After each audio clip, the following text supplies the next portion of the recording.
What's going on? Welcome to DCD Podcast, episode number 20. And today, before we get into it, I want to actually say something. DCD shirts are back. Make sure you check them out. Links in the description. All proceeds help us continue. If we continue. No, we're it's continuing. a really big help. Yeah, we're But continuing. today, it's me, Andy, otherwise known on the internet as ATH, joined by Purple Swordfish. Alex. Otherwise We could known just as go by Alex. Alex. Yeah, we could just do that. So, first thing on the notes here, it says Andy monologue. Yeah, that was it. That was the monologue. The okay. shirts. The shirts. Yeah. Please go check them out. It's in the store. We got a white variant. We got a black variant. So it's like the black on white, the white on black. For the logo, they look pretty cool, and I'll hype them up a little bit later as well. But nevertheless, I appreciate Andy doing that. And yes, every single time we sell one, it makes us $8. We make $8 for full transparent. It's like 7 and some change. It's if you round it up, it's $8. But yeah, $8 goes a long way for us, and you get a T-shirt out of it. You could wear it for I don't know, you're meeting the future in-laws, going on an important first date, job interview. It's a great thing to wear for any special occasion, wedding. Makes you look like an intellectual. Yeah, absolutely, man. You know, you show up to a wedding, you know, you're the best man, wear it underneath the tuxedo. Looks great. Or just wear it. Just wear it. Just the DCD t-shirt. No pants, no nothing. Just the shirt. So Andy's alarm goes off again 2 weeks in a row. That's the iced It's my chalky bedtime. milk. Yeah, the iced chalky milk and bedtime alarm. The ice chalky milk bedtime alarm, you know? That's how it So goes. next thing on the notes here is I love these titles. Update on what's poppin'. So what's poppin' with you, Andy? You know, working Captain Marvel Yeah. has been kind of let's say disappointing. I'll answer more on that in the future topic, because there is a topic of hand about Captain Marvel. And then I've been playing a bit of Apex Legends, and that's about it. I can't wait to hear more about Captain Marvel and how that's going for your theater, because obviously you work in the industry, so you're right there in the front row and you know what's going on and who's buying what and how many tickets are being sold to God's Not Dead 3 or God's Not Dead 4 or whatever there is going on in the Bible Belt. Yeah, same thing here, man. Just working a lot and working on content creation. Been streaming a lot of Madden lately. There's been a lot of great Madden content lately. I've got to give EA credit where credit's due. There's been a lot of great solo content in Madden Ultimate Team. There's also been a really good, by the time this podcast releases, it will have been over for 3 days, but they did release a weekly house rules event that had crazy good rewards. I made about 100,000 coins, got a 97 overall player for just winning 10 overall games in a house rules event. Not even consecutively, you just had to win 10 total. So as much as I bag on EA, I did want to make a point in this podcast to say this week the content has been outstanding. So great job, EA. Really did well. And Andy is holding his thumb up to the webcam. Focus if on you're the watching camera. the video version of this. By the way, I'll mention this later, but if you're listening to the audio-only version, you want to see the video version, it's on YouTube. And if you're watching the video-only version, you're wondering about the audio-only version, important update, episode 19 is now available in audio-only format. I know it's on iTunes. I know it's on Spotify. It's on deadchannelduo.com. It should be on like Stitcher and other podcatchers and things of that nature. The only thing I think we're not on right now is SoundCloud, because it's just simply not worth the effort, because I think SoundCloud is about to go belly up any day now, and it has been that way for a couple years. Anyway, let's move on to our first topic. We have what scared you as a child? And this was an interesting topic because it brought me back to something, and I'm going to share a story with you guys after I let Andy lead off, but it's a story that I really haven't told, I think, but one person in the world. So, Andy, what scared you as a child? Well, I brought the topic to the table because there's a fellow podcast, Dead Meat Podcast. They had an whole episode about people getting scared by things. Yeah. And it reminded me, I have a pretty interesting one of something I was scared as a child. So, do you remember this movie? I don't remember the release date, but Small Soldiers? Yes. Yes. Now that I wasn't scared of that movie, but after I watched that movie, I had nightmares that my WWE wrestling figures would become alive and attack me in the middle of the night. And that terrified me as a kid. It is a pretty terrifying thought. Fun story about Small Soldiers. I believe that they made a video game based off of it. I'd have to look this up to make sure, but I'm pretty sure they made a PS1 game based on Small Soldiers. Let me make sure here, so I'm not talking. Yes, they did. They made a PlayStation 1 game based off of Small Soldiers. A lady bought it from my store when I was working at GameStop. Brings it back 2 days later. Says it's a devil worshipping game. And I was like, wait, I'm like, I'm kind of concerned. I said, I honestly had no idea that you would take it that way. And, I think it was rated E for everyone or T for teen. And she's like, no, those little creatures coming alive, that's shamanism and like they're golems and that's witchcraft and it's of Satan and all that. And it horrified my kids. So Dude, it's creepy. If I was based out of Kentucky, I would say, hey, maybe that was your mom who brought it back. No, it definitely wasn't her, because I know what your mom looks like. This lady did not look like your mom. And also I went on a vacation to Chicago and went to the Chicago Museum that has the big old T-Rex in it. I have no idea what it's called.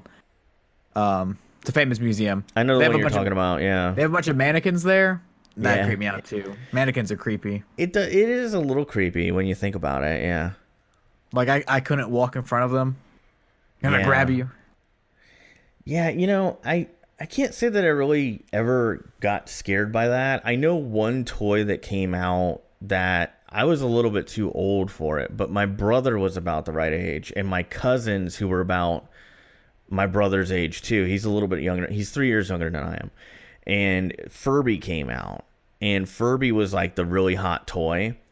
But the thing about Furby was he would instantly turn on without announcement, right? And he would just start talking and doing stuff and all that. And a lot of kids were freaked out by it because it was kind of like what you were talking about. My toy just comes to life unannounced. It freaks me out, all that kind of stuff. My cousins had a Furby, and they would bury it in their closet at night. They would like throw stuff on top of it so that it would drown out the noise because it would freak them out or whatever. I guess you could maybe turn it off. I don't know. They came out with a new Furby, and it had like parental controls for that very reason. But shout out to something coming out next month. The Twilight Zone episode with the mannequins coming alive also creeped me out. I can imagine mannequins and things becoming alive. It does. It's concerning, man. Like I could see how it would scare a kid. Me personally, the one thing that really scared me as a child, and just to give you a little bit of backstory on me, I was raised, and I still am, a Catholic.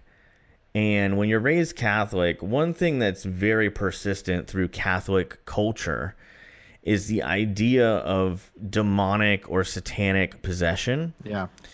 So as a small child, preteen, I'm talking about like 10, 11, and going into my early teens, one movie that I came across, and I wish I had not come across, was the original Exorcism, which to this day I still think holds up as a unbelievably solid horror film.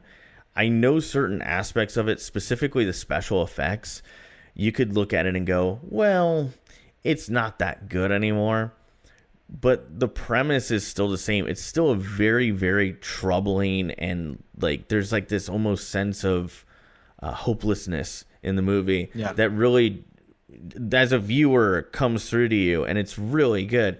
And if you have not watched the original Exorcist, I know they have a remastered version out there that I did check out a couple of years ago, and it's outstanding. So I would highly recommend checking it out. That's a mini DCD Film Club review from you. From your boy Purple Swordfish. But yeah, man, that really scared me as a child. The idea of demonic or satanic possession, the idea of not being in control of my own body, something taking over it. And what really freaked me out is when and I realize now there's probably a logical explanation for this. Most likely me just not being a very orderly and neat person. But when I was a kid, I had a really nice copy of the Bible, and I would always keep it on my dresser. And a couple nights I woke up and it had fallen off the dresser onto the floor, and I was like, that could be the devil. Yeah, it freaked me the F out, dude. Like, I was freaking out when that would happen. Or like I'd wake up in the morning and it'd be on the floor, and I'd be like, no way, this is terrible. And it freaked me out, man. The other thing that kind of played into it was Days of Our Lives was a show that I watched with my mom and my grandma. Listen, dude, when you're a kid, you watch what your mom and your grandma want to watch. And they were really into the soap opera Days of Our Lives. And one of the main angles, one of the main storylines going on at the time was one of the main characters was possessed. And they had some really cool stuff that they did in that show. I actually went back and watched it. I'm like, this was kind of a cool storyline for a soap opera. But it freaked me out as a kid, man. It freaked me out. So... keep small soldiers and demonic possession away from this podcast. Yeah. Also, you reminded me during the story, I was also terrified of The Grudge as a kid. Ooh, yeah, I could see that. Because I was, I must have been 16 or 17 when I saw that movie. But I think if I was younger, it would have freaked me out. I never saw the movie. Oh. I read a creepypasta of The Grudge coming out of a forest. And as a person lives in Kentucky... Yeah. You know, prevalent. I could imagine. So The Grudge terrified me. Yeah,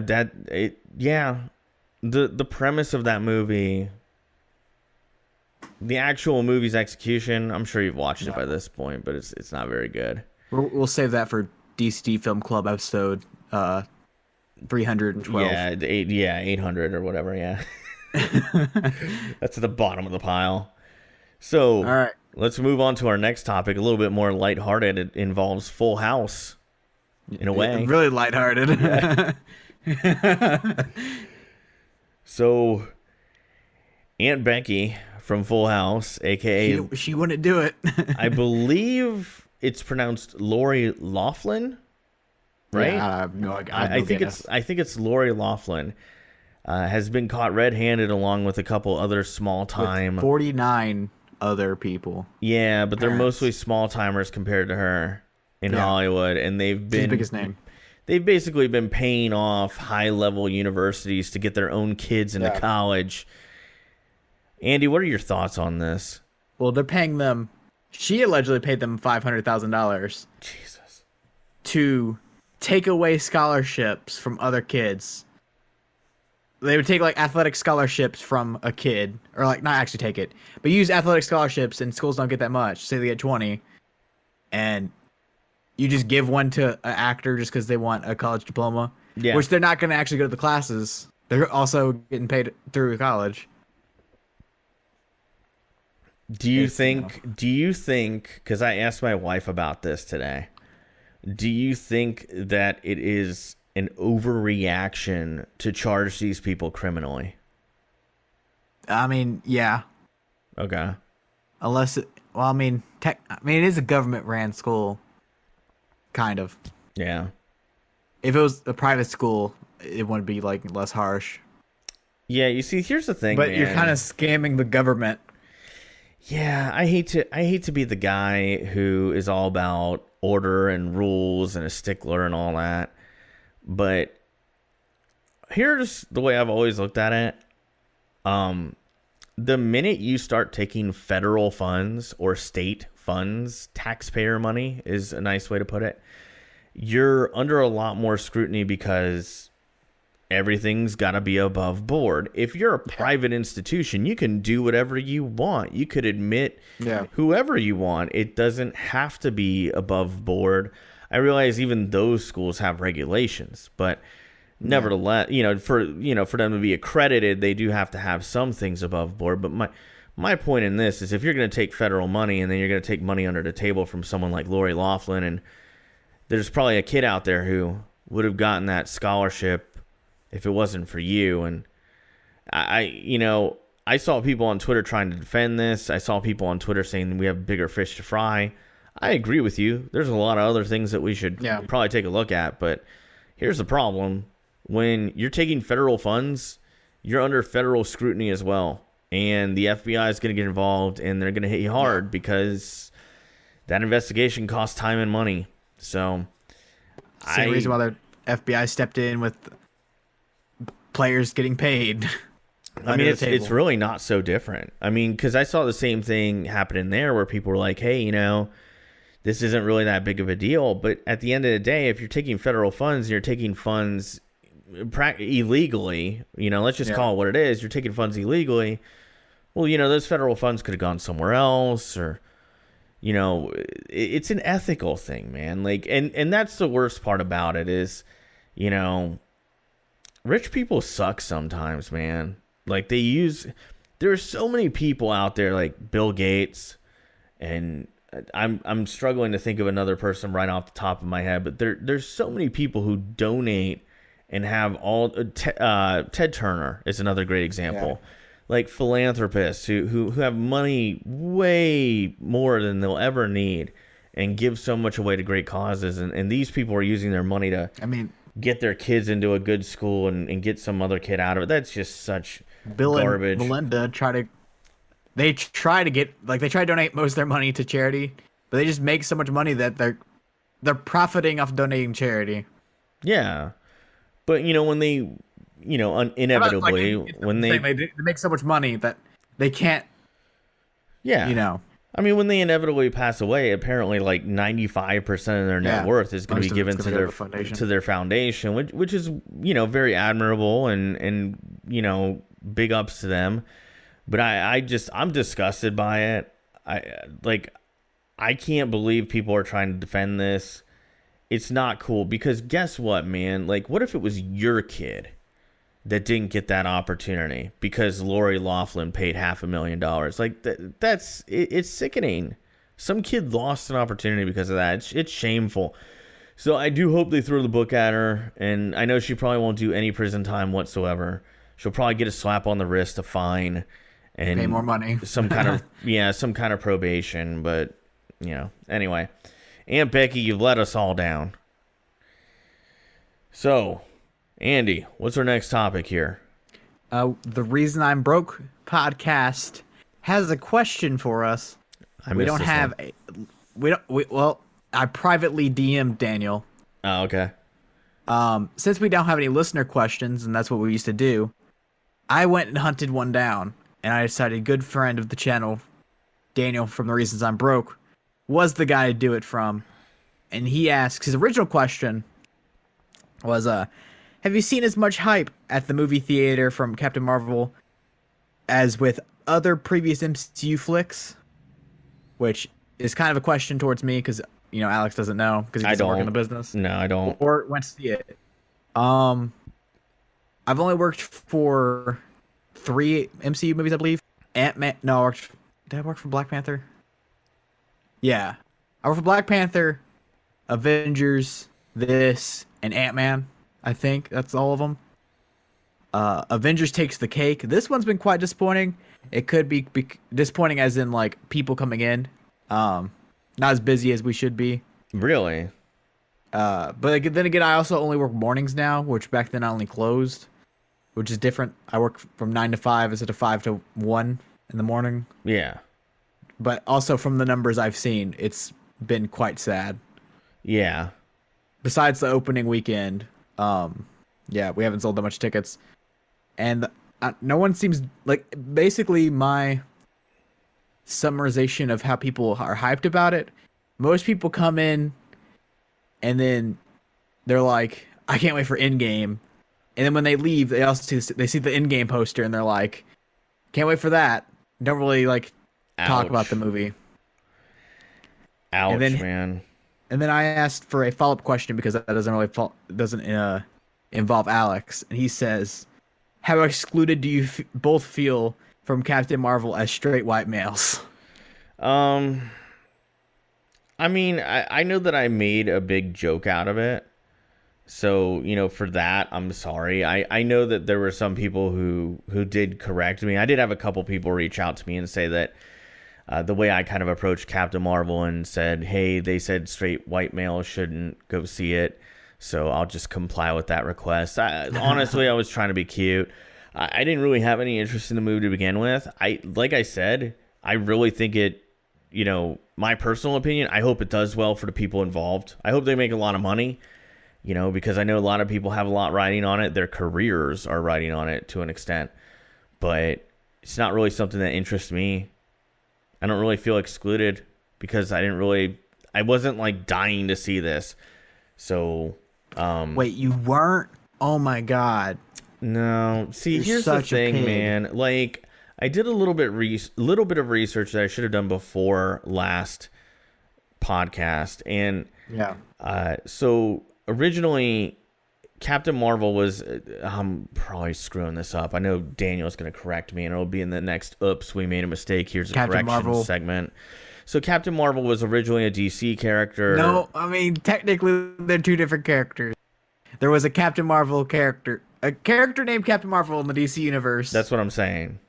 And then a Captain Marvel character in the Marvel universe. Okay, let me rephrase that. Okay, actually, guy. So I feel like the actually is going to come up anyway. But like originally, Captain Marvel was a name that was attributed to a DC character. Yeah. Marvel wanted to do their own Captain Marvel. They filed a trademark. One of the conditions of them getting that trademark apparently is that they had to publish a comic book every 2 years with this character.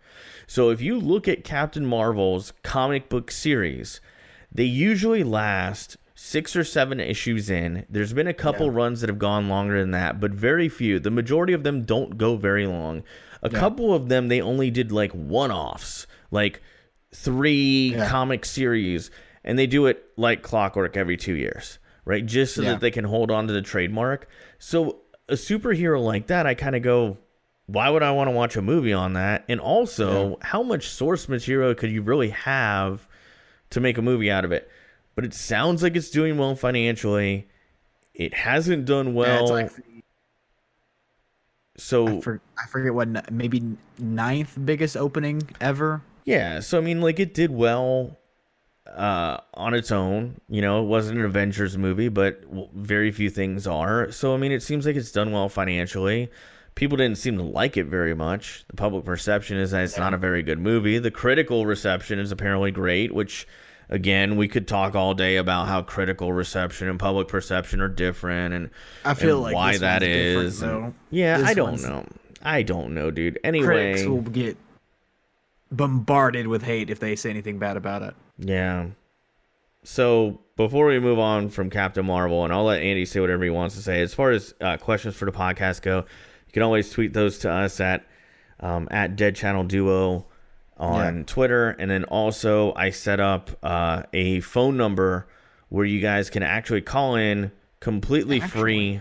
Actually, you can call in and you can leave us a voicemail at the following number, 802-448-4DCD. So that's 802-448-4323. Or 4DCD is the last 4 digits. But yeah, you can leave us a voicemail there. We'll play your voicemail if you're cool with it on the show and answer your question. But if you don't want to do that, you can always tweet us. And we'll try to make a tweet some point in the week to ask for listener questions. Anything else on Captain Marvel, Andy? Not about it, but speaking of hype, is there any movies you're excited for coming out this year?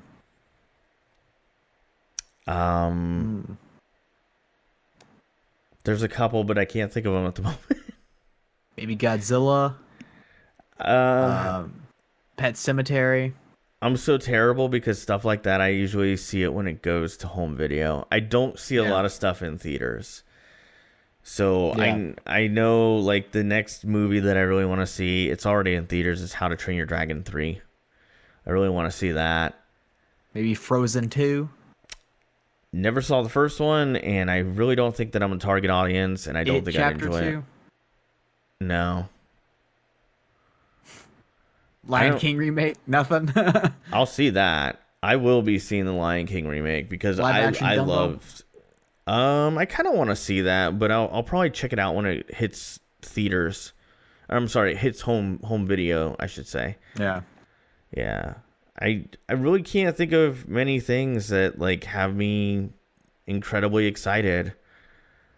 Toy Story 4, I would tell you, I'll probably be watching that. Yeah. I'm looking through like a list of 2019 movies here.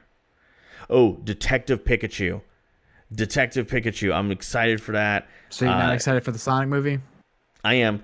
Joker standalone. No, I really am. Joker standalone movie. If that comes out this year, it's supposed to apparently. November.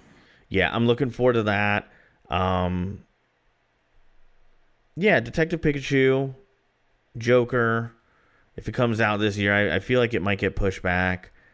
And then, like the other ones that I mentioned before that I can't think of right now. Andy, what are you looking forward to? One's coming out in 2 weeks from now. Us, Yeah. Jordan Peele's second directorial movie. I still need to see Get Out. Very. I've heard it's great. What else am I excited for? Besides the ones that you mentioned, John Wick 4. Okay. Because, everyone loves a John Wick movie. True. Did I say 4? It's 3. I don't know why I said 4. Just skip one. Third movie. Ad Astra.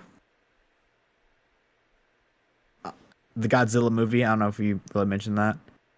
There's one on here. I don't know if it has a name yet. That's why I'm trying to find it real fast. Once Upon a Time in Hollywood, the new Quentin Tarantino movie that's coming out in July. Alex is not a big fan of Quentin Tarantino at all. Nope. And I'm not gonna find it, so we're gonna move on because I can't find it. Whatever Ari Aster's making, if you really want to know, you can figure it out. Only Tarantino movie that I actually like is Django Unchained. I feel like I have to say that's an exception. The rest of them, do without them. I think they're overrated. Why don't I just Google it? Ari Aster 2019. It's called Midsummer. Summer. Okay. Shout out that. Next topic, we have Halo Master Chief Collection goes to PC and Halo Reach to be added to the Master Chief Collection on both platforms. I'm excited Alexander about this. Allegedly saw a lot of hate on Twitter. I didn't see any. I did. It was hilarious. So like it's kind of funny. So first off, I'm just going to start with the good news because it is good news. There's no bad news here. So if you're a PC enthusiast and maybe you don't have an Xbox, which there's a lot of people out there like that, Halo Master Chief Collection is coming to PC. So you can buy it through Xbox. You can also activate it through Xbox Game Pass. And allegedly, it's going to be available on Steam as well. Part of that is Halo Reach, which was not part of the Halo Master Chief Collection. I believe the Halo Master Chief Collection originally was Halo 1, 2, and 3, and 4. Correct. And then they added ODST. Yeah, they added ODST, and it was DLC for people who didn't buy the game at launch or within that first month. But Xbox did this really cool thing where if you had played the game at all during the first month of its release when the servers were kind of sketchy, they were super sketchy, by the way, you got ODST for free. So I ended up getting ODST for free, and I thought it was just a great bonus. And I was like, well, the only thing we're missing right now is Halo Reach. Well, that's coming around. And then, like, you'll be able to do the multiplayer free of charge. Charge. If you have Xbox Live Game Pass, you'll be able to do the single player, the multiplayer, all that. And then if you don't have Game Pass and you want to add it on to, like, maybe like me, like the physical copy of the game, it'll be like a small DLC fee. They haven't even announced how much it'll be. But anyway, the complaints overall, I cannot say this enough, huge plus, because it's options, like options are a good thing, and Microsoft and Xbox seem to want to give consumers options, and I never think it's a bad thing to do that. So some of the negativity that I saw surrounding it was really sickening, in my opinion. People complaining that Xbox is going to mandate that you have an Xbox Live Gold subscription if you want to play it on Steam. Like, it's their game. They don't even have to put it on Steam. So is if it they want to do cross-platform? that. So they haven't really confirmed whether it'll be cross-platform or not. My assumption is that it wouldn't be a good idea to have cross-platform because it's a first-person shooter. I don't want to play a guy playing with a mouse and keyboard. He'll kill me. Like, he'll roast me all day long. I mean, you know what they say? I've never missed a nap with my mouse. I mean, yeah. I mean, overall, though, I think it's a great thing. I saw people complaining about that. I saw people that are Xbox fanboys complaining that this game is going to be on PC now and that it's not going to be a console exclusive. And I think that's just such a tired argument because Xbox has been doing Xbox Play Anywhere for ages now. Yeah. And it's such a beautiful system. Like, you can play a game on your PC, you can play it on your Xbox. As someone who owns a gaming PC and an Xbox, I love having the opportunity to choose. I will also say that it's one of the few things that has made me think about getting more digital copies of games on consoles. So I think it's a really wonderful thing, but if you're mad that Xbox is not going to be the only place you can play Halo, I have news for you. Halo 1 was on PC. And when I worked at GameStop, it used to sell like friggin' hotcakes, bro. People loved it because the community, the PC community, really embraced it and really enjoyed that game. So, great people stuff. Just hating to hate, which we'll also talk about later. Yeah, I mean, you know, and then I saw people that are like PlayStation fans talking about this is a bad move for Microsoft, and I'm like, you're silly. Like, who cares? Like, I don't think anybody's going to go, you know what, I was going to buy an Xbox One, but now that Halo's on PC, I'm done. I'm just going to buy I'm going to just stick to my PC. Like, Halo Master Chief Collection. Think of something. Yeah. Xbox may have kind of finessed. What do you mean? Okay, let's say hypothetically someone wanted to buy an Xbox One because of Halo Master Chief Collection. A game that's been out for over 3 years. Don't question. They could do it in the future. Okay. With another game. So they wanted to buy an Xbox One for Halo Master Chief Collection. Yeah. Xbox sells Xbox Ones at a loss. They don't make money off of them. So make them buy it on a PC. It's all profit. Pretty much. See, but that's the thing. It's not bad. Like, literally, Andy, it's not bad for business. Yeah. Oh, and by the way, if you want to play it on your PC, you're going to have to get Xbox Live. They're selling it. It's a great play. It's options. You can choose your adventure. Either way, you're going to spend money, and either way, it's going to be profitable for Microsoft. And the amount of hype that they've got, I want to say Halo Master Chief Collection is over 3 years old because I remember it coming out right when I started my YouTube channel. So it might even be older than that. I think 4. So it might be. So they got hype around a game that's over 3 years old, at least. That's pretty impressive. So I don't know. So if you're PC, you don't have an Xbox, check it out. It's awesome. Try it out. Try it out. We do have an oopsie. Yeah. We made a mistake. Here's a correction. Yep. My favorite Last segment. week, breaking news live on DCD. We were fooled to think Antonio Brown was traded to the Buffalo Bills. Boy, oh boy, did we look like idiots by the time the podcast actually came out. He was, in fact, not a part of the Buffalo Bills. Yeah. But an Oakland Raider. Yeah, depending on what story you believe, either the trade happened and he said he wasn't going to report, or it what fell I apart, read was, I don't know.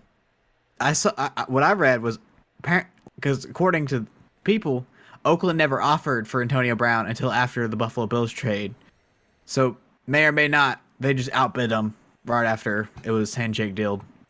I mean, I don't know. Don't care. Antonio Brown enjoyed being a Raider. Antonio Brown, realistically, for nothing. Pretty much. A third and a fifth, unless you hit. I mean, I'm not going to say third and a fifth are worthless. Great players come from the third round. Great players come from the fifth. it happens. But 9 times out of 10, it doesn't. Yeah, well, I'll tell you from experience. I have, in my lifetime, being a football fan for probably 25 plus years, right?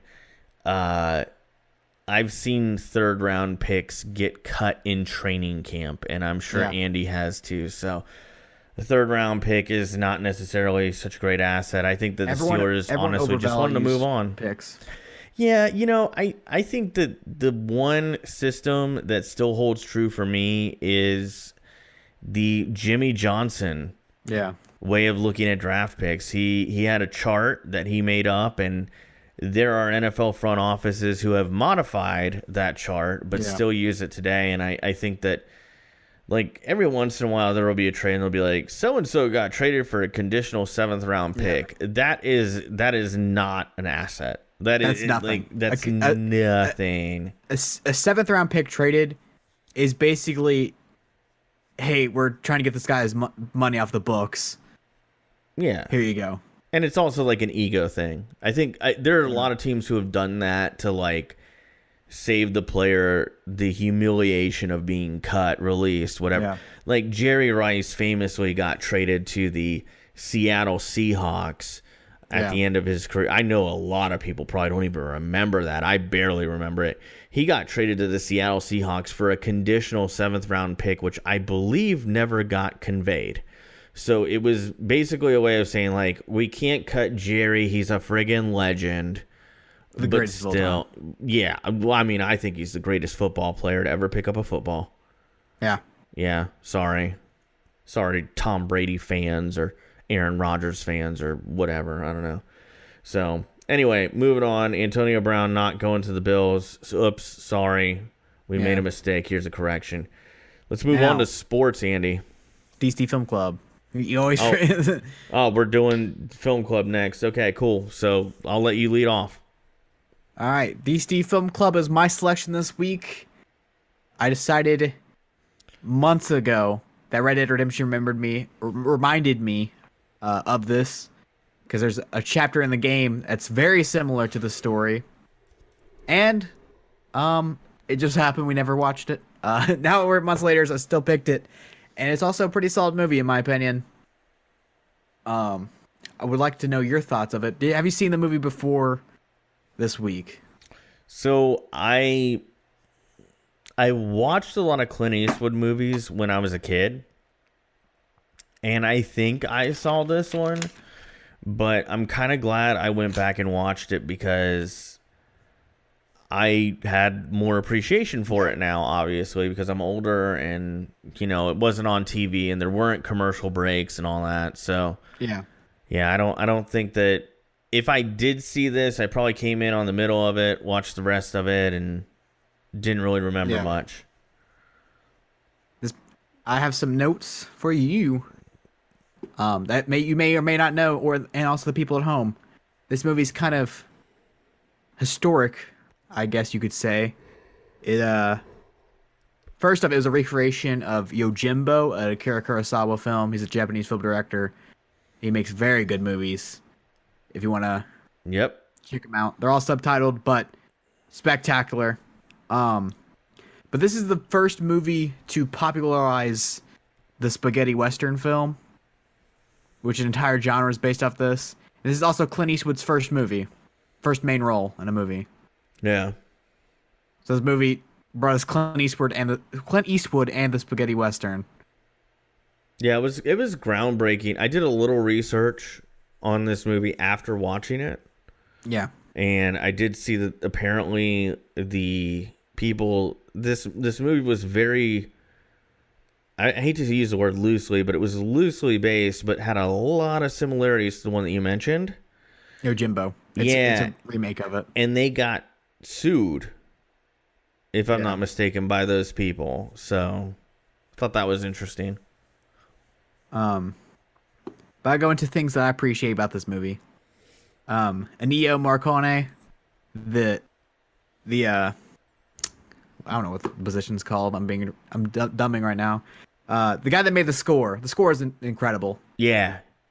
Like all three of the movies in the Man with No Name trilogy, this Um, wow, I'm really blanking out right now. This, for a few dollars more, and The Good, the Bad, the Ugly, all of them, the score is incredible. Perfect. Like, there's scenes where, like, there's no one talking, but the score really gives you perfectly shows you the mood. Yeah. The opening scene to this movie is awesome. One of the best opening scenes ever. After the main credits, where he walks past the man, and he's like, you need to make 3 caskets. And he walks up to the bad guys, and I'm not going to spoil what happens. It's pretty amazing. I want to see your take on the movie. What were your thoughts about it? So, first off, I really am glad that I revisited this, because I felt like, again, as a kid, I felt like I'd seen a lot of those Clint Eastwood spaghetti western style movies, a lot of John Wayne movies, that kind of thing, because they were always on like TBS and TNT when I was a kid growing up. Yeah. But going back and watching this, like, I really gained more of an appreciation for it as a genre and as a film. So I really like the way it was shot. Like, they used a lot of different camera angles to kind of evoke emotion, make you feel like you were there. It just, it took a lot of effort to do what they did. I really liked the costuming in this movie. Like, I felt like the outfit that they had Clint Eastwood's character wearing was like, it really summed up his character. It was kind of all patched together. It didn't look real fancy. Yeah. Very anonymous looking, obviously going for the man with no name type look. Really fit the role. Audio on this movie really stuck out to me. Not only the score, which you mentioned, which I think was brilliant. Like, it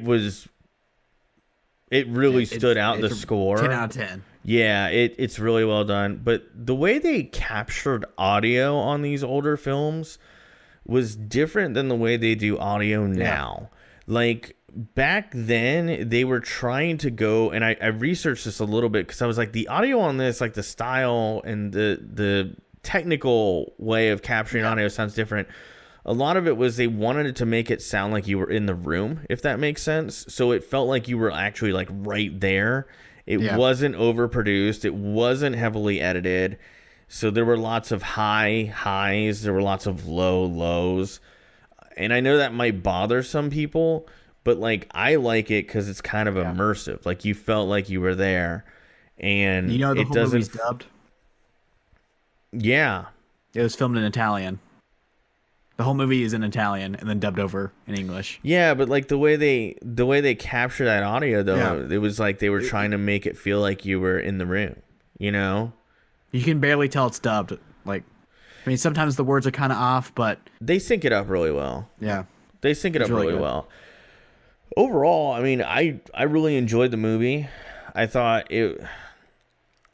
I came away from it sitting there saying to myself, if it wasn't for like all these westerns, I don't think those 80s and 90s action movies would be the same. Yeah. Like the one guy versus the world type movies, I don't think those would be the same. So to me, it's kind of groundbreaking, but overall, exceptional movie. Probably the best movie we've watched as part of DCD Film Club. I think I'll go out on my highest rated one. Yeah. What was your rating for it? I gave it an 8 out of 10. Yeah, mine was a 7 out of 10. Groundbreaking first time. Yeah. DCD history. Now Ring the bells. I feel like I went too low, but finally, Andy has rated a movie higher than Alex. Really, like, please don't take my 7 as a bad sign. Like, for real, if you didn't watch the movie because, we picked it last week, or like you were on the fence, like, go check this out. It's outstanding. The craziest part is, as someone that gave it an 8 out of 10, it's the worst one out of the trilogy. If I had to rank them, stack rank them. Not saying it like worst is in like a negative connotation. They're all amazing films. But if I had to stack rank them, it's the worst one. As someone who saw and remembered the second two, the next two, I would agree with that. But to me, that's like saying Ghostbusters 1 is better than Ghostbusters 2. They're both great. Go see them both. But like in this trilogy, I would tell you, I think they have a Blu-ray compilation where you can buy the full name trilogy. Yeah, like oh my goodness, and sometimes they lob in so other good. movies. Like the trilogy isn't set in stone. Yeah, But a crazy thing about it is all three of the movies came out within 2 years. yeah, it's on Hulu. You know, if you have Hulu or sign up for a free trial. The Hulu version was kind of like, you know, I know I'm streaming it, but I'm on a good internet connection. I had a remastered Blu-ray. See, like, I'm sure that looked way better. I'm sure it probably sounded better too. Yeah, it was awesome. Because the Hulu version was kind of, but you know, hey, you can still watch it on Hulu, get an idea if you like it or not. Maybe buy the Blu-ray. Last note. Yeah. When the man with the 45 meets the man with the rifle. I love that. I tweeted that a long time ago. It's so good, man. It's so good. It's where if you've never watched a Western before, I feel like it's a good first one to watch. So good movie. Go check it out. Next week, it's my pick.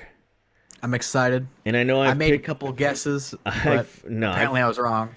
So I know that originally I faced a little bit of criticism for this. I was picking some stuff that most people found stupid.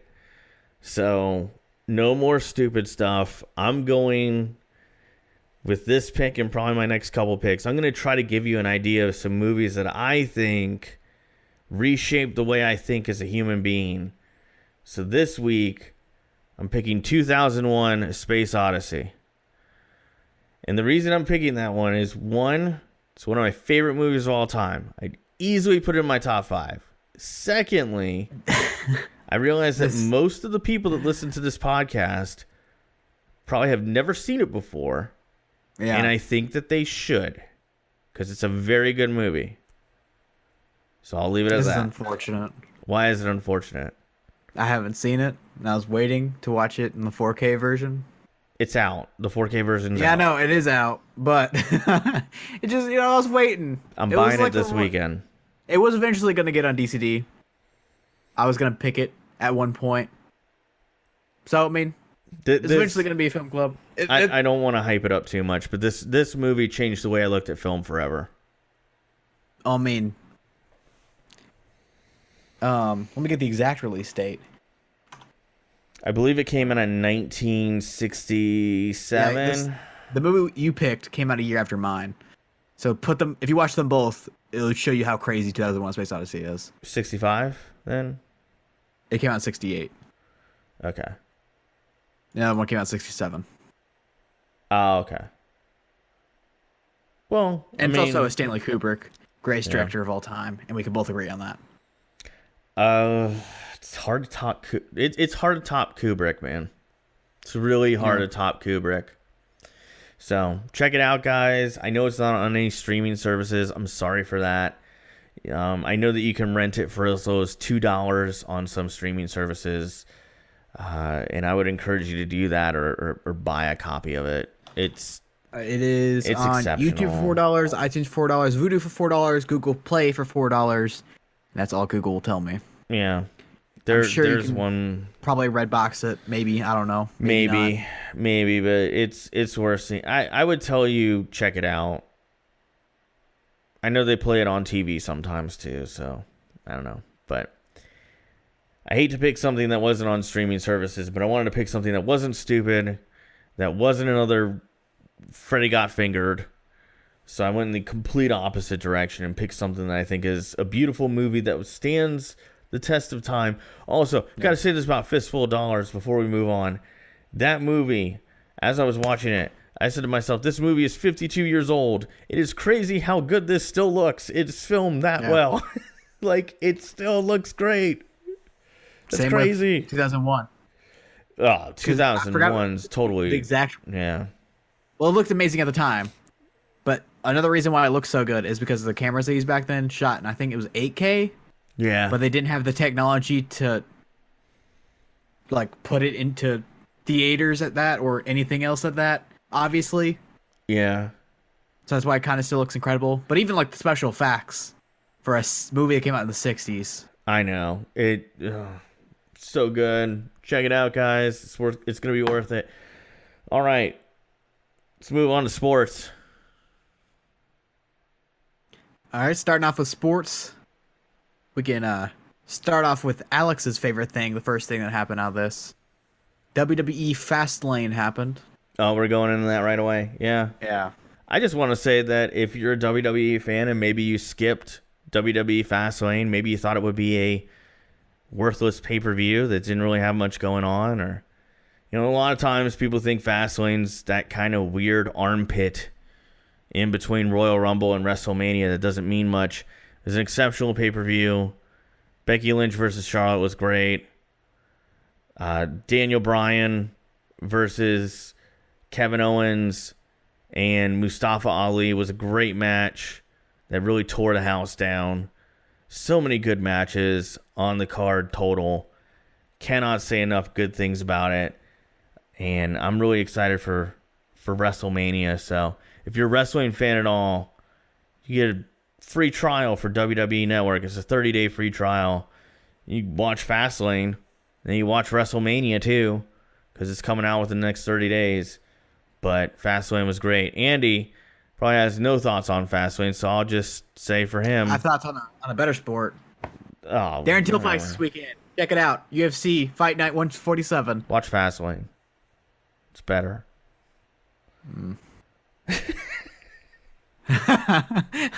I like wrestling. I want to do a wrestling podcast. Before we get to the NFL update and all that, we'll get to the NBA. And have you seen the Russell Westbrook versus the Utah fan video yet? Or aware of this? It's bad. Yeah. So, Andy, to what are your thoughts? To update everyone and the fans that don't know, a Utah Jazz fan that I'll say comments about him after in a little bit. A Utah Jazz fan yelled at Russell Westbrook, "Get back on your knees like you used to," or something like that. And Russell Westbrook responded with, "I will blank you up and I will blank your wife up. I'm not playing. I swear on everything." And later turned out that fan was bombarded by media and got interviewed by a bunch of people, and they found his Twitter. And apparently he said a bunch of racist stuff on his Twitter. Yeah. So, yeah. Not in good light to him, not in good light for Russell Westbrook. And I think it's like the NBA is the only sport that this can happen. This isn't the first time it happened. Happened with Reggie Miller in the past. Famously happened at Detroit. Yeah. The Palace. Where players literally ran up the stairs and started fighting fans. The worst night in the history of the NBA, by the way. Yeah, Malice at the Palace. Yeah. So it's the only sport that happens to. I believe they should make a barricade between the players and the fans. Like, keep them kind of separated. Nope. But it's not really gonna help. Nope. At all. It's not. So, So barricades between fans and the players, I think there's two problems with that. One, part of what makes an NBA game so great, part of what makes an NBA game so special is the intimacy of it. Famously in the early 90s, this is for all you young kids out there, the NBA was actually encouraging teams when they were building new arenas to build smaller venues so that every single seat in the house was a good seat and still felt intimate and like close up to the players. So, for example, Orlando Magic built their arena in '89 under that direction, and it was a very, very small arena if you ever went to it. But every seat in the house was a good seat. I think that's what makes the NBA special. I wouldn't put a barricade up. And to counter that point of putting a barricade up, I don't think it would work. I think you'd still be dealing with the same thing. There are still fans that yell stuff at NFL players going in the tunnel. And there's still guys at hockey games who yell at guys in the penalty box. And there's hockey players like Ty Domi who famously would go right back at the fans, squirt them with their water bottle, throw stuff back at them, stuff like that. These are all things that have happened in the NHL, not specifically just with Ty Domi, but still, fan-player interaction is going to happen. Yeah. But I think responsibility is necessary on both sides. So when I watched this clip, and when all the information that we have right now came out, I just sat there and I said, I don't really even blame Russell Westbrook. Could he have found a better way of dealing with it? Absolutely. Is threatening violence against a woman a good look for him in the league? It's not. We know that. Yeah. In the moment, I think he went back at that guy like it was just some random guy yelling at him across the street or something, right? I don't think for a second he was considering a Ron Artest move, okay? I don't think Russell Westbrook has that in him, and that's a good thing. So I don't have those concerns. If I'm Oklahoma City, I go like, yo, man, just try to bring it back a notch, so that the league doesn't fine you or whatever. Yeah.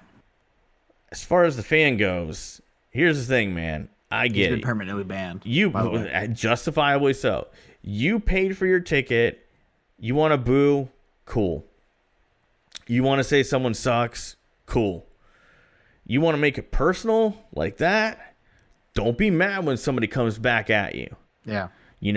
Don't be mad when that person, because turnabout's fair play at that point. And I don't think that was a really good way to act. And I know you know this, and many of our listeners know this. When you go to any kind of sporting event, especially the NBA, they always have that thing that goes over to PA announcement, like right before game starts, saying like, you can't throw stuff on the court. You can't have lewd stuff being shouted at players. You can't sexually harass people. You'll be removed and you'll be asked not to come back.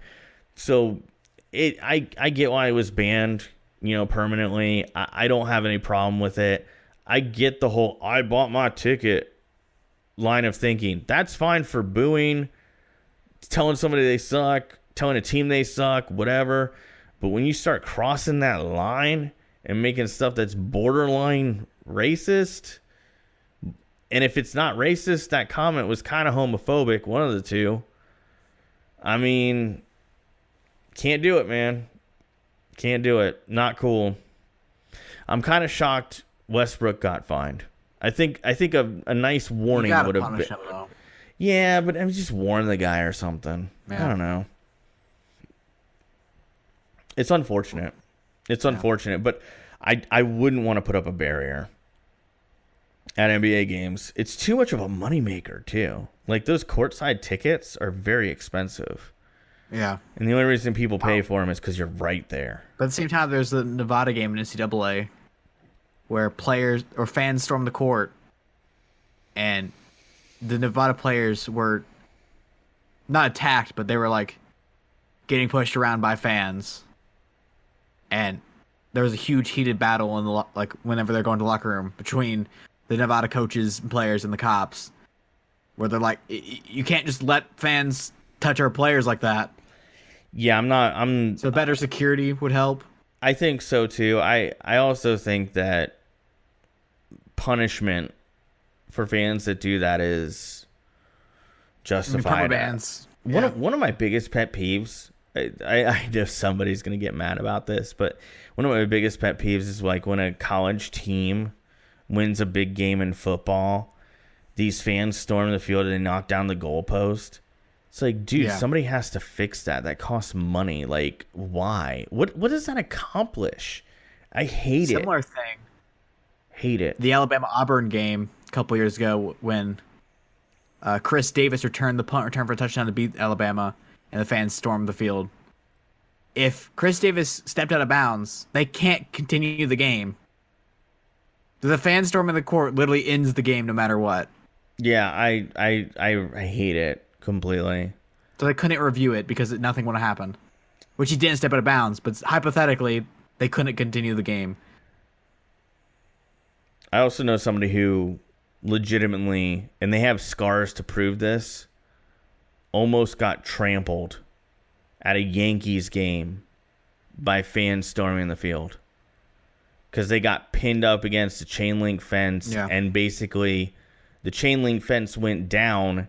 They went down, and they were basically being walked all over. And they, to this day, have scars all on their back from that chain link fence. It's pretty crazy, and I hate it. I hate it. So, what's our next topic? Before we get to free agency stuff. Oh, jeez. I have some hot topics. Okay. Or hot takes, I'm sorry. I have 2 hot takes to bring to the table. And I want them to get out there that you guys can shove in my face when they turn out to be wrong. The first one. All this hype around the Cleveland Browns. The Pittsburgh Steelers will win the division. With ease. The AFC North is the Steelers, and no one else is taking it from them. That's bold. And the boldest of bold takes. Now, this is, to be fair, putting some asterisks on it. Okay. This is of what I've seen personally, what I've watched with my own eyes. Same thing with basketball. I'll never say Michael Jordan is the greatest player ever, because I never watched him play a game. I can't say it. I've never watched him. But with that being said, I know it was only 1 year, but Patrick Mahomes is the greatest quarterback I've ever watched. Okay. Patrick Mahomes is the greatest quarterback between me watching football and now. Yeah, I don't have any hot takes. I didn't come prepared for hot takes. I just wonder what your opinion is on those. So I think the Steelers are definitely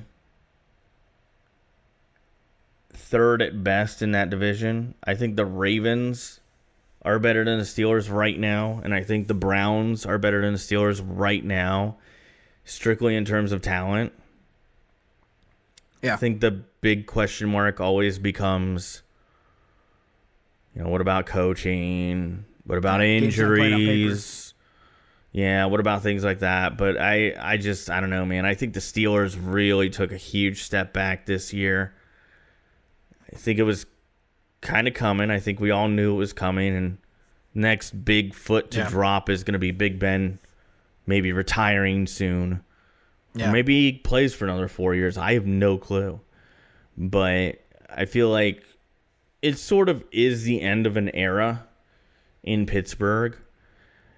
And that's not necessarily a bad thing because the Le'Veon Bell, Antonio Brown era yielded 0 Super Bowl rings.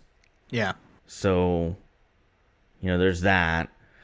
I will say this, though, man. Like, I'm not a Steelers fan. I'm not. My wife is, so I watch a lot of their games. But I've always admired the Steelers organization strictly from the standpoint of the organization doesn't view any one individual as bigger than the whole thing. And I think that's kind of where Le'Veon Bell and Antonio Brown didn't fit in the last 12 months. Is like they felt like they were bigger in the organization. It just doesn't work that way with the Steelers. It doesn't work that way with the Patriots. It doesn't work that way with the Packers even. Like, these are teams that like have well-established culture. They have very static front offices, very static coaching situations. And, the Packers until last year, and those kinds of situations don't yield to individuals who think they're bigger than the whole team. So, I don't know, man. As far as Pat Mahomes goes, I don't know, man. I guess if you're the rest of the NFL, you're hoping for that sophomore slump. Yeah. But I don't know if it's going to happen. And maybe this will be our next point. Well, he's a junior now, technically. His sophomore slump was an MVP season. That's fair. Even though he only played, one meaningless game as a rookie. But I think this year he'll have a lot of opportunity to put up similar stats just because I think the Kansas City defense is going to be really bad. Our next topic, Kansas City defense. Yeah. What are you doing? You decided you don't need edge rushers or safeties. I don't know mean, they what picked they're up Tyrann doing. Mathieu, dropped one of the greatest Kansas City players of all time, which is a lot to say for a historic franchise in Eric Berry.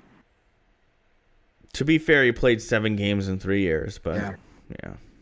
You don't just cut Eric Berry, though. It's tough, though, man. I get both sides of it. What if I the get Bucks both just sides cut of it. Gerald McCoy tomorrow? I'd be upset, but Gerald McCoy's been active. Gerald McCoy hasn't struggled to stay on the field. And Eric Berry, by the way, is an inspiration. I don't want to take anything away from what he's accomplished. And I think that also, someone's getting a really good safety. You know, if he can stay healthy, somebody's getting a really good safety. And then they get rid of Justin Houston, another Kansas City legend in my book. Yeah, I don't know that I see where they were going with that one. And then, for my pleasure, they traded D Ford for a 2020 second-round pick. An absolute steal. You know, there was only one man that got more quarterback pressures last year than D Ford. Aaron Donald. Aaron Donald. And the 49ers got him for nothing. Yeah. I don't know, man. That defense was pretty porous last year. And now they're just getting rid of all talent. Granted, they didn't have Eric Berry last year when they looked really porous. So, you know, there's that. But they are adding... They did pick up Tyrann Mathieu, though. Well, yeah, but, you know, I don't think he adds a whole lot. Yeah. He's a good player, but he's not going to be a game changer. Last season, he played at least one snap in every single defensive position. Fun fact. That's pretty cool. Yeah. I love his versatility. I think that he brings a lot. He played 4 plays as a defensive tackle last year. I mean, you know, he is the honey badger. He is a freak athlete, but you just don't see much. Yeah. And speaking of teams collapsing, the New York City Giants losing Landon Collins, trading Odell Beckham Jr. What's going on? Hitting the reset button, maybe. Yeah. I think they thought they were better than they were, which I had them winning the division. In one of the first DCD episodes, I had them winning the division. I thought they were better than they were. Yeah. I think they realized mid-season when they traded Snacks Harrison, they were like, we're not this good. Let's just completely reset. Yeah, I think that's kind of what we're witnessing. The Bucks went through this. They're currently the worst team in the league. Yeah, like, people kind of forget. Like, people forget that when you rebuild, it's not like the NBA. It's not like if you were playing Madden and you were rebuilding a team. Like, you would immediately, because it's Madden, you know, you would basically sell everything that's not bolted down for assets. Yeah.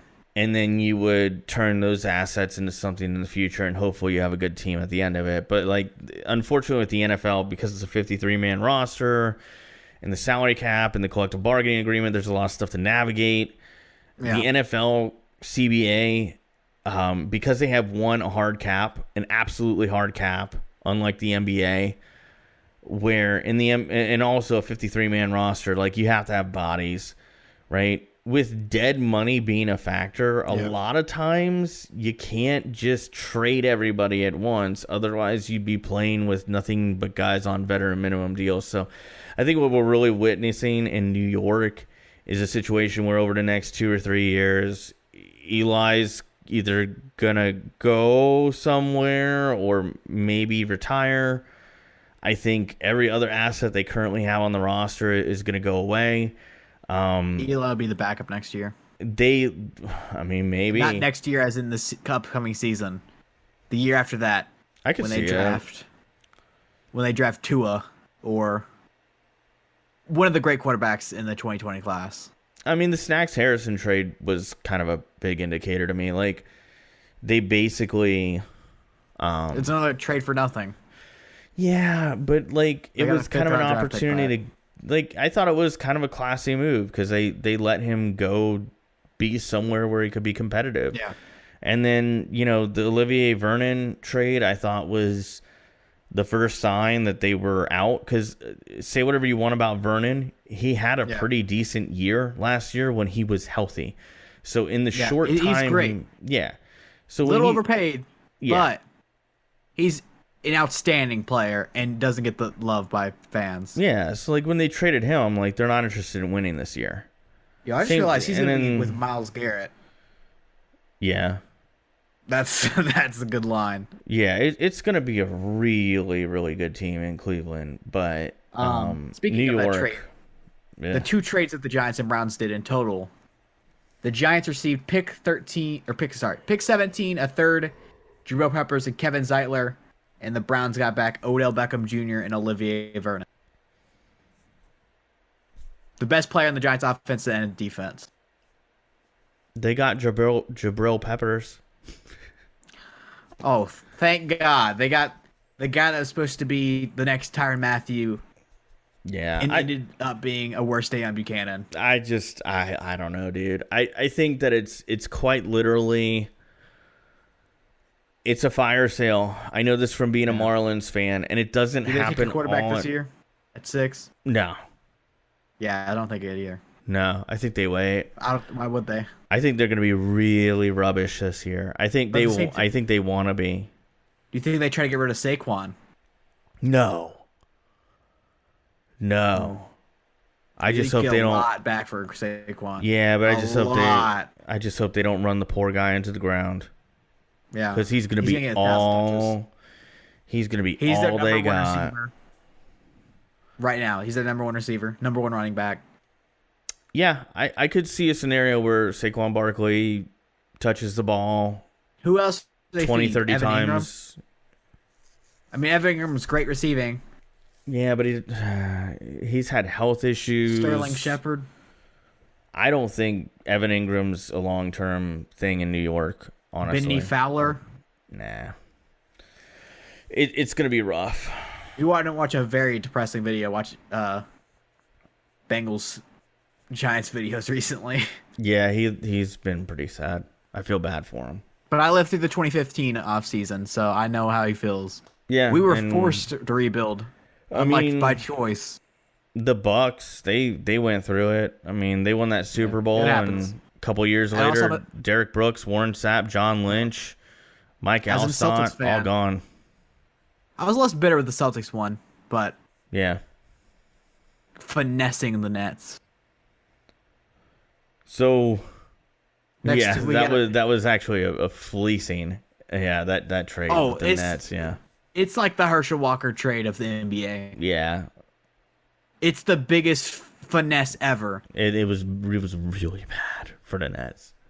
Literally, the Nets got nothing out of it. It ruined them for years to come. But yeah, because they couldn't tank because they didn't have draft picks for years. And those draft picks were high draft picks. They're still conveying picks, I think. Yeah, there's one last one. There's still one. That's crazy to think about. There's a potential. Every guy they traded for is out of the league right now, isn't he? Yeah. Every single one of them. Oh, yeah. Paul Pierce is gone. Garnett's gone. Gerald Wallace is gone. Yeah. Every player in the trade is gone. Chris Humphries is gone. Except those picks. Those picks are still there. Yeah. What a terrible trade. Danny Ainge is so like the Isaiah Thomas trade. I have an Isaiah Thomas literally hanging up right there. I was like, I love Kyrie, but Isaiah Thomas is gone. Look at what traded nothing. Look at the players that they traded. Okay, they traded Colin Sexton. But who do you want? Colin Sexton or Kyrie Irving? So fair. If Danny Ainge is calling, you hang up the phone. It's fair. All right. NFL recap. We kind of did some stuff. Talked about the Antonio Brown, Odell already, D Ford. And then another trade that happened, which is interesting because it really does affect you. Deshaun Jackson traded back to Philadelphia for basically nothing as a Buccaneers fan. Going through similar to the Giants fans. Yeah, I don't have anything. I mean, this kind of sums up how I feel. They traded away Deshaun Jackson for a 6th-round pick, which will probably get a cut in training camp. Yeah. And they gave up a 7th-round pick too. I didn't know that. That just makes me It was Deshaun Jackson a 7th for a 6th. Oh my god, that just makes me so sad. So, they got fleeced for that, and then they signed Brashad Perryman. After, yeah. So they went from a guy who was fast and could catch and could run routes to a guy who's fast, can't catch, and can't run routes. To quote myself when I said DCD whenever Amari Cooper got traded. Because the main thing a receiver needs, the one thing you can argue a receiver needs to do is be able to catch the ball. Yeah. But you still got Mike Evans, but quadruple team Mike Evans. You could just triple team him and quadruple team him, double team OJ Mayo, OJ Howard. Yeah, OJ Howard, like I really think he showed a lot last year. Oh, he's great. And I think that he will be great, but right now the Bucs situation is incredibly bad. So like they went from what I thought was the best receiving core in the NFL. Because, hear me out on this. I know somebody's going to be like, no. But, like, listen to this lineup. You had, last year, Mike Evans, Deshaun Jackson, Chris Godwin, Adam Humphries. Those were your receivers. Then you had O.J. Howard, Cameron Brate. Pretty good lineup of receivers. Every single one of those guys can make plays. And every single one of those guys made plays last year.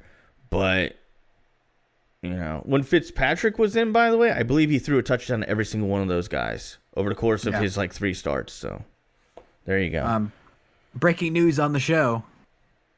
The Steelers have replaced Antonio Brown with Dante Moncrief. Signed to a 2-year deal. My wife is sleeping, but I bet she's crying a little bit.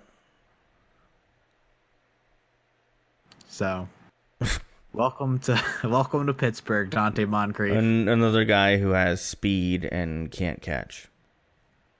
Relevant free agent signings. We have Landon Collins signing to the Washington Redskins. Great deal. They're trying to get back what they lost in DJ Swearinger.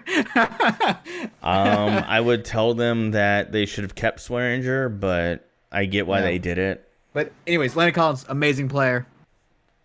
One of the best safeties, the best in the box safety. Yeah, one of the best safeties in the league. Yeah, if they manage to get Landon Collins and they keep Clinton Dix, I think it's a pretty good safety situation for them. Last year they had the best safety duo. I thought so. If they keep there's no argument it's the best safety duo. Le'Veon Bell signs to the New York Jets. This is another giant situation with Saquon. It's Jets it's Le'Veon and nothing else. Yeah. Fun fact for you. He turned down $14 million a year. He has more guaranteed money though. That's the thing. That's what he wanted. Okay. He went from $17 million guaranteed to $31 million guaranteed. Who cares, dude? You're getting less money because guess what? You sat out that entire year. Yeah. What a joke. Le'Veon does with Le'Veon. Apparently, he weighs 280 pounds, according to Twitter. That's what people are saying. That was a rumor that his trainer's trying to dispel. I mean, training camp's going to open eventually. That's where the real proof comes in. Yeah. Yeah. Proof is in the pudding. How many wins do you think they get next year? The over Jets? Under 5. The Jets? Yeah, the Jets. I'll take the over. I think they're a 6 or 7 win team. All right. Next signing, we already talked about it. Tyrann Mathieu went to Kansas City. Great signing. Next, another just amazing thing for me as a San Francisco fan. Tevin Coleman for basically nothing. 2-year, $10 million contract. Tevin Coleman, welcome to San Francisco. Yeah. Some people say it brings concerns with Jarrett McKinnon's health in returning. But You know what is the best body? An able body. Yeah, nothing wrong with having a couple good backs. Yeah. They have a three-headed giant. Matt Breida looked amazing last year. Yeah. Jerick McKinnon, unfortunately, didn't play much. Right now, he got hurt in training camp. But previous seasons, he looks great. And we've seen Tevin Coleman work in the Kyle Shanahan offense. Yeah, running back by committee is kind of the thing now, by the way. Yeah. So, like, it's never bad what New Orleans was doing. Yeah, I mean, like, there's nothing wrong with having 2 or 3 good backs.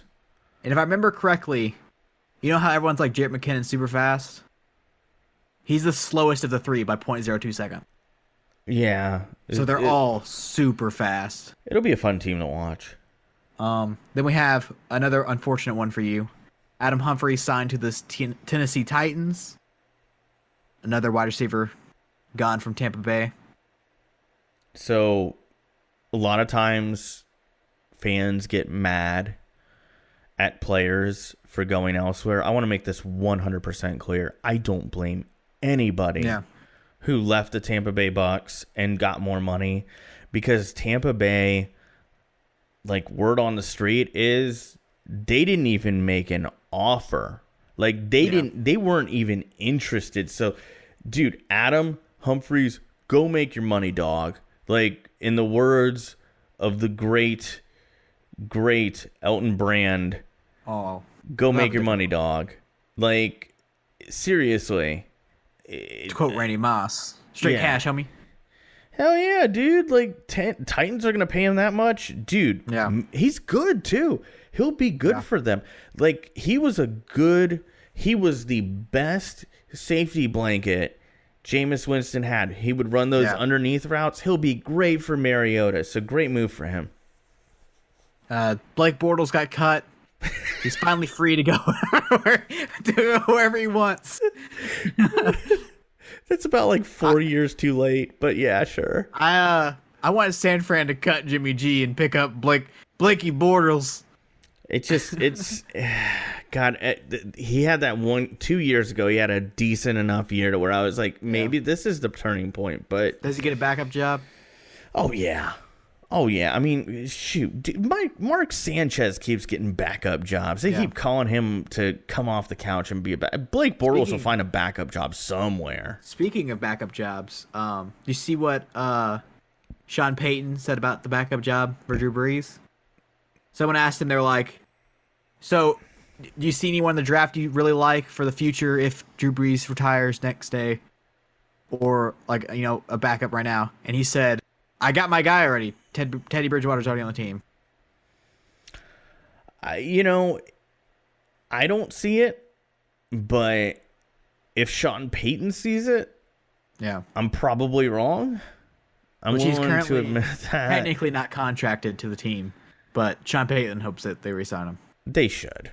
Yeah. I think Teddy Bridgewater would be a great backup, unless he wants to go somewhere and start, in which case I would say, do it. He's an interview with Miami. Hey, it's not a bad idea. You'll probably take the starting job.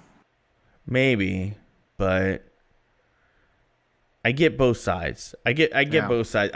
Whether he goes back to New Orleans or if he goes to Miami, I get both rationales. Like, I hope, because I think Teddy Bridgewater is a good guy, and I think he's a good football player, and I think he's a good person.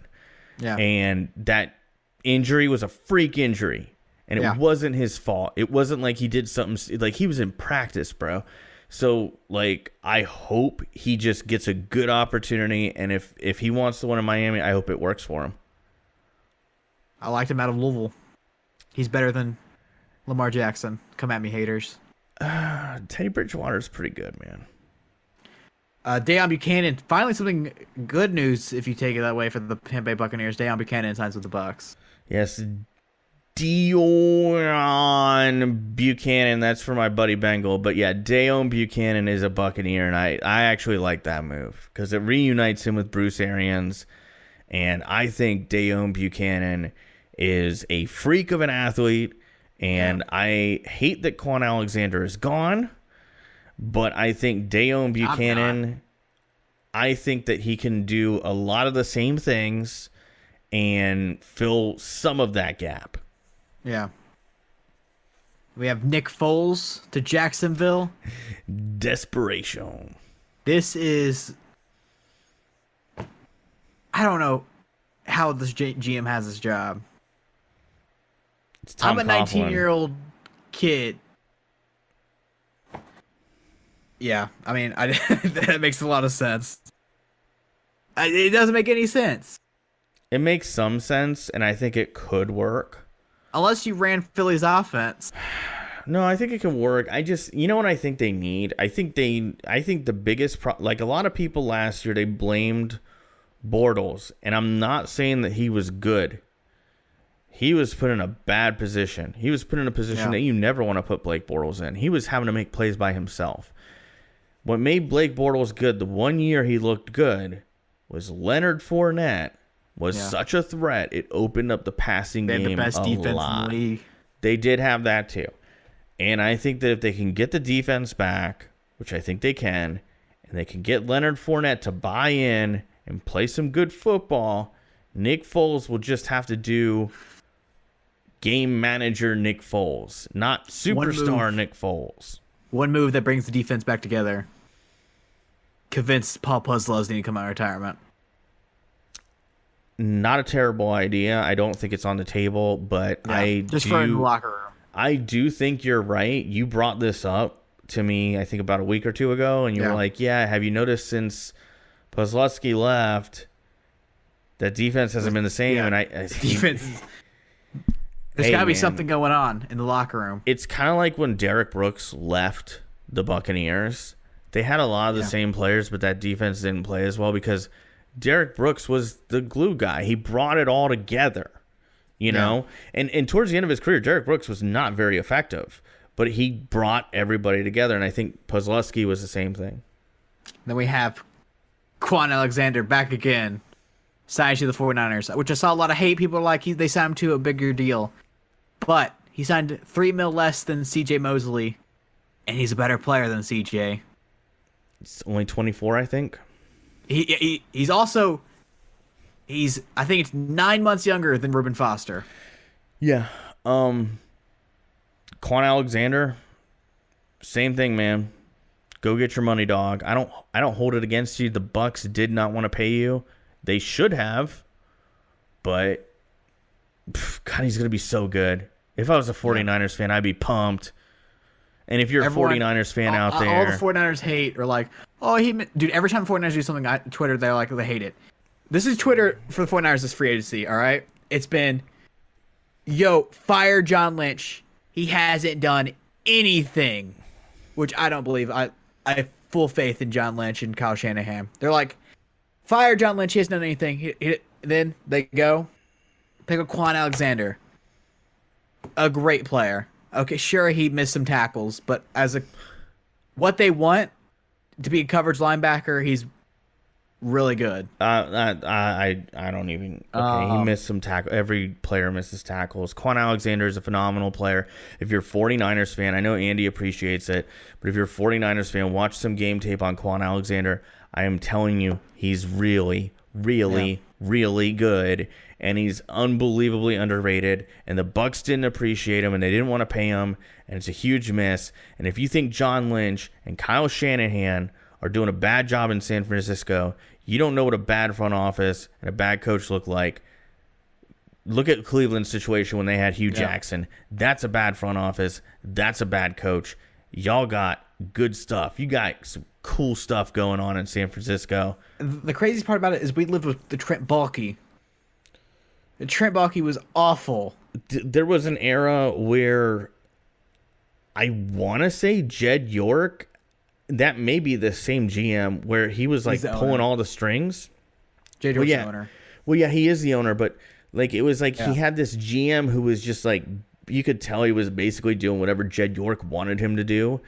And they were very bad moves. Yeah, Baalke was awful. The reason John Harbaugh doesn't... We decided to keep a horrible GM in Trent Baalke because he argued with John Harbaugh, which John Harbaugh is a great coach. Yeah, but that was a Jed York move because Jed York knew he couldn't control Harbaugh, but he could control that shill of a GM. So, and also Baki is horrible at drafting. Lynch is solid, and I'm not just saying that because I'm a Bucks fan. Lynch He's is a two-time Hall of Famer. Lynch is If he keeps Hall of Famer as a player and Hall of Famer as a GM. If he keeps doing what he's doing, he will be. All right, that basically sums up everything. All right, DCD podcast episode number 20. Do you want us to continue doing this? Show us support. Tell your math teacher about us. Send us a video of you writing. Check out DCD podcast on the whiteboard. It will follow you on Twitter. Oh, I would love that. So, actually, you know what? I'll go on a limb. If you can actually get me a video of you writing, check out the DCD podcast on iTunes on like a whiteboard in a classroom, and you can prove that you actually did it, I will send you a t-shirt. First person who can give me that video. Anyway. Signed t-shirt? I don't know how I would sign it, but I'll figure something out. Order it to your house, sign it, then send it to me, and I'll sign it, then send it to the person. I feel like I'll spend more on the shipping than I do on the shirt. But hey, you know what? If you do that, we'll figure something out. But they're signing a whiteboard, though. That's true. Well, listen. Do the video first. Send me a DM. At the very least, I will get you a T-shirt of your choice. So, before we end off, I want to give myself a minute to promote everything. So, as I said earlier, we are on YouTube. Just got to search for Dead Channel Duo on YouTube. We come right up. If you're watching the video version and you go, hey, man, I really wish I could listen to this in my car or whatever, we're on iTunes, Spotify, any kind of podcatcher out there. The only one we're not on is SoundCloud. Shirts, which we mentioned earlier. You can check one of those out in the description. There's a link in the iTunes description, in the audio-only version, in the YouTube description. Go buy a shirt. It gives us $8. It costs us $15 a month to make this thing, so it would be greatly appreciated. And we'll give you a shout-out on the podcast. And then finally, if you give us a review on iTunes and leave your name, make sure you leave your name on the review, I will give you a shout out on the podcast, and I will also give everybody a fun fact about you. And if I don't have one, I'll just make one up. So that's going to do it for my 1 minute of promotion. Thank you for getting through that. Andy, anything you want to leave off on this week? 49ers are awesome. Okay. Yeah, I love it. Anything you want to say about, because it's always about Boston. Celtics are making it into the finals. Okay. What about the Bruins? We're on a 19 point streak and we lost, and they got demolished yesterday. Not good times. But then again, we're going as far as Tampa Bay will let us in the playoffs anyway. So Tampa Bay's incredible this year, and as always, the Red Sox suck. I was just about to ask about the Red Sox, but Red Sox World Series champions, they apparently suck. So yeah. So yeah, that's gonna do it for DCD 20. Thanks for tuning in. We appreciate it. Thanks for tuning in to 19. If you missed 19 because you wanted the audio-only version, I put it up yesterday, which was Tuesday, because we're recording this on Wednesday. So if you missed out on that audio-only version, go back, check it out. It's pretty good. We got all try it out, man. We got all caught up and kind of back in the swing of things. So we'll see you next week. Again, thanks for tuning in. Bye.